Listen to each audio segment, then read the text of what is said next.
Hello, ഇത് ഞാൻ Alex. എന്താ അലക്സ്? ഞങ്ങൾ അങ്ങോട്ട് വരുന്നു. ഇനി കൂടുതലൊന്നും ചെയ്യാനില്ലെന്ന് ഡോക്ടർമാർ പറയുന്നു. നീ അപ്പച്ചൻ്റെ മുറിയൊന്ന് റെഡിയാക്കി വെക്കണം.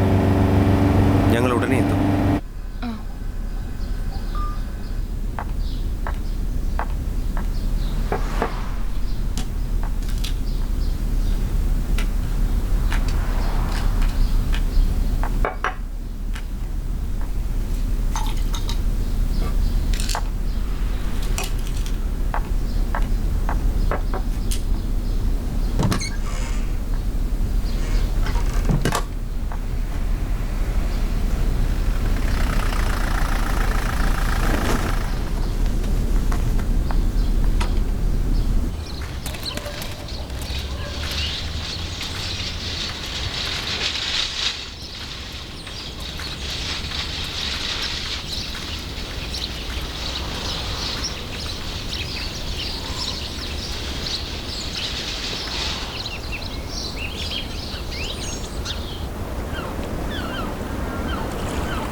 പത്ത് വർഷം എനിക്ക് വേണ്ടി നീ കാത്തിരുന്നു എന്നല്ലേ പറഞ്ഞത്?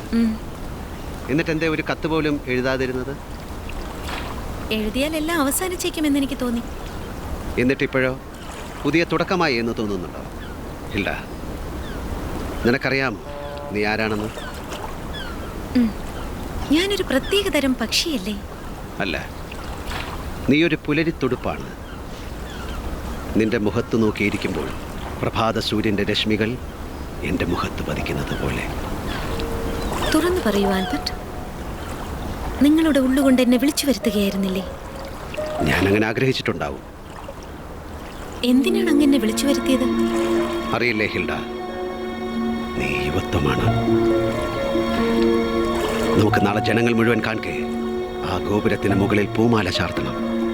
അപ്പോൾ എനിക്ക് തന്ന വാക്കെപ്പോ നിറവേറ്റും?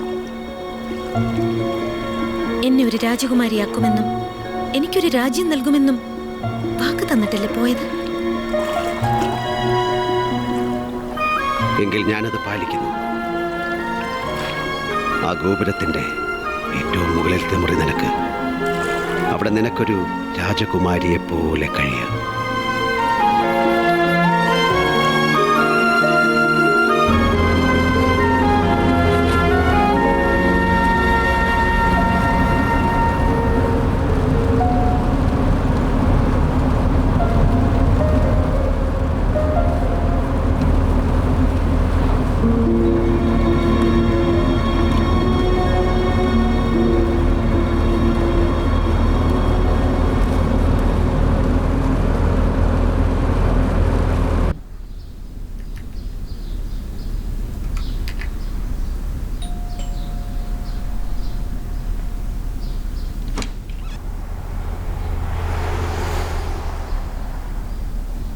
ഞാനിത് അലക്സിന് തരാൻ വേണ്ടി വന്നതാണ്. എന്താണിത്? ആൽബർട്ട് സാംസൺ ഒപ്പുവെച്ച് നിങ്ങളുടെ ഡിസൈൻ. നല്ല അഭിപ്രായം എഴുതിയിട്ടുണ്ട്. ദാ നോക്കൂ. ഇനി അതിൻ്റെ ആവശ്യമില്ല. ആവശ്യമുള്ളയാൾ ദാ മുറിയിൽ കിടപ്പുണ്ട്, ഒന്നും കാണാനും കേൾക്കാനും കഴിവില്ലാതെ.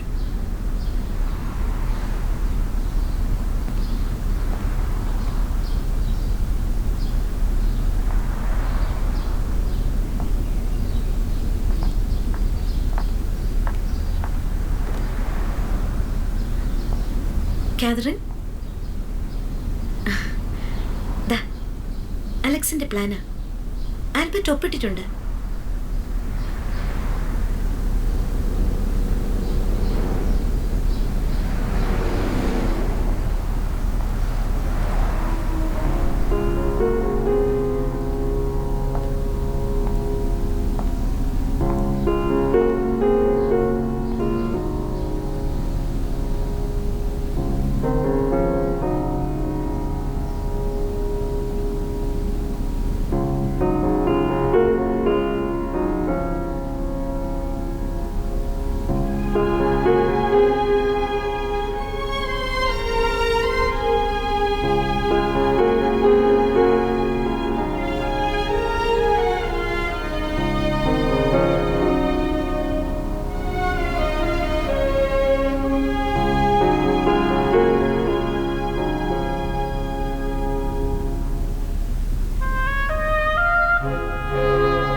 പാവല്ലേ.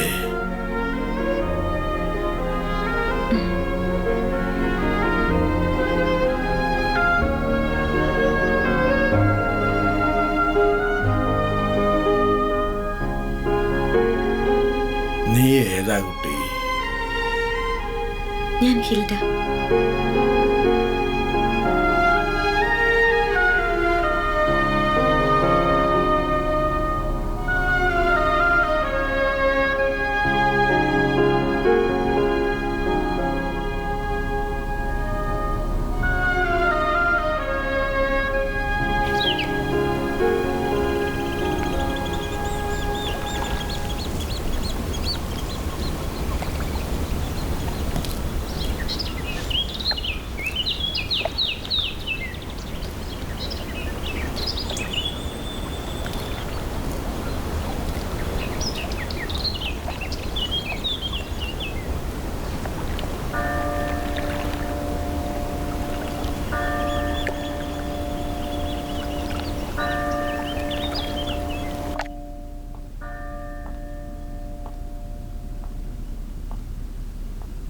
പുലരാൻ ഇനി അധികമില്ല.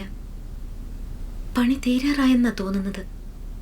എല്ലാ തവണയും പണിയുടെ അവസാന ഘട്ടം എത്തുമ്പോൾ അദ്ദേഹം ഇങ്ങനെയാ, പൂർണ്ണതയ്ക്ക് വേണ്ടി ഒരുതരം ഭ്രാന്ത്.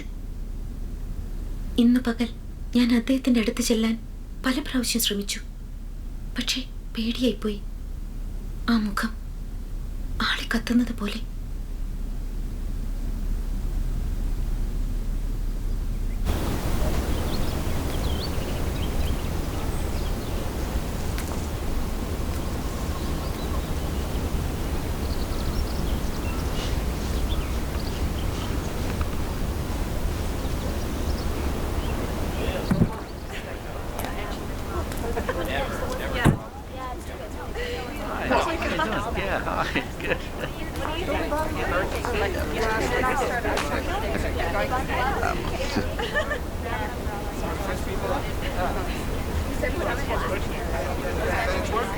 Hi Alice.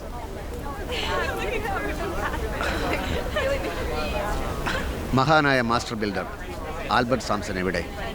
മുകളിലുണ്ട്. പണി മുഴുവൻ തീർന്നു വന്നപ്പോൾ നേരം പുലർച്ചയായി. അപ്പോൾ ഉറക്കത്തിലായിരിക്കും.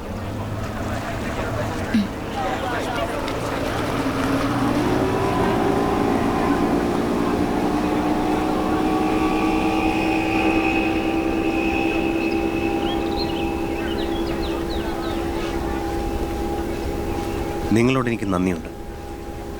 എന്നോടല്ല, അദ്ദേഹത്തിനോടാണ് നന്ദി പറയേണ്ടത്. അദ്ദേഹം സ്വയം ഒപ്പിട്ടതാണ്.